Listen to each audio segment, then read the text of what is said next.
I'm going to put a little color on my beard, and I figured maybe you want to see how it's done. First of all, what I use is a semi-permanent color called Kiss. Kiss is very inexpensive. I'm giving you all my secrets here.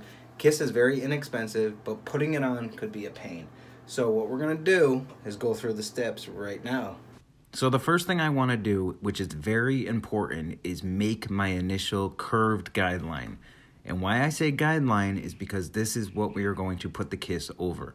So what I'm doing right now is making sure that everything is set to exactly where I want it. In another video, I'm going to show you exactly how to use the straight blade, but this video we're just doing color.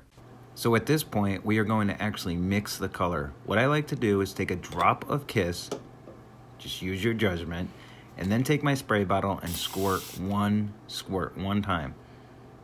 Mix it up a little bit to get the consistency right. I'm also going to mix it with my paintbrush. Seeing how I don't have that much of a beard, this is a perfect amount of color to use. After mixing, we are ready to use it. We do not want to glob the color on the paintbrush, so brush it off enough so it's just a light coat. So with the tip of the brush, you are going to go against the guideline and brush the color in very lightly. Then take your secondary hairbrush and brush the rest of the color in to blend it all. Repeat the steps throughout the beard, and as you come to the bottom, you are going to brush a little bit harder and put a little bit more color in. Some of us have very light or spotty beards, and the main point of doing this is so it looks like you have a full beard. So what you're going to do at some point, you're going to have to put a little bit more color in. You see how I just left a little bit more in that area and then brushed it down diagonal? Go with the shape of your beard. Definitely make sure you are consistent throughout this whole color process. You don't want to put too much or too little, especially on the sideburn areas or the light spots. That will throw everything off and make it not look all natural. That's the other thing we want to do, is make this look as natural as possible. After having most of the guide done, I'm going to go back and look for touch-up spots, anywhere that I might need a little bit extra color. We are now going to work from the middle to the bottom of the beard. This, again, you may need a little bit more color. So take it step by step, especially in those light spots, and then make sure you are consistently brushing with your secondary brush. Once you have the color set exactly the way you want it, we're going to make that final curve. This is the curve that you're going to leave the barbershop looking fresh and feeling fresh and know that you got your beard touched up.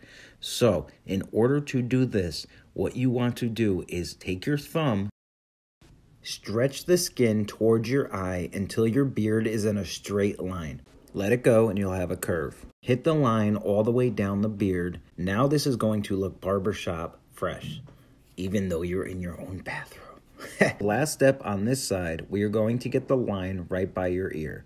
If it's not lined up already, you can definitely line it up. Wipe away the hair by going away from your beard and then come back towards your beard to make that nice, sharp, crisp line, just like you did on the other side. If you happen to get any color on any other part of your skin or part you did not want, what you do is take some rubbing alcohol and wipe that off. I'm going to repeat the process on the other side, but speed up the video since you already know what you're doing. While this is sped up, I also want to say that not every color is going to look good on every single person. It took me a couple tries to get my color right, but I think honey brown is exactly where I want to be. This is going to last 1, 2, or even 3 days depending on how much you scrub your beard in the shower. You want to try to avoid scrubbing your beard while you have the color in it so it doesn't wash right out. Okay, so now what I'm doing is finalizing, going over my line, making sure everything is good. I keep double checking with the other side just to make sure. I want this as even and crisp as possible, but the beard color still looking natural. Now I'm going to start my mustache. Remember, the mustache hairs grow a little bit differently than the beard hairs. Even though it's still part of the beard, it could give you a little bit of trouble, so go very lightly over the mustache. I didn't go crazy with the chin area because I'm trying to let that grow. So go over the mustache with the straight blade, but when you do it, make sure you tuck your lip far enough down. Otherwise, it's going to be very difficult for you to get this nice and sharp. Lastly, just as in the barbershop, we are going to put on some Clubman alcohol. I love this stuff. It's old school. It really gets the job done. It definitely stings. You're going to feel it. Trust me, I have clients that jump out of the chair when I put this on them. So that's how you know it works. In closing, take your time. Do this right. It will look natural.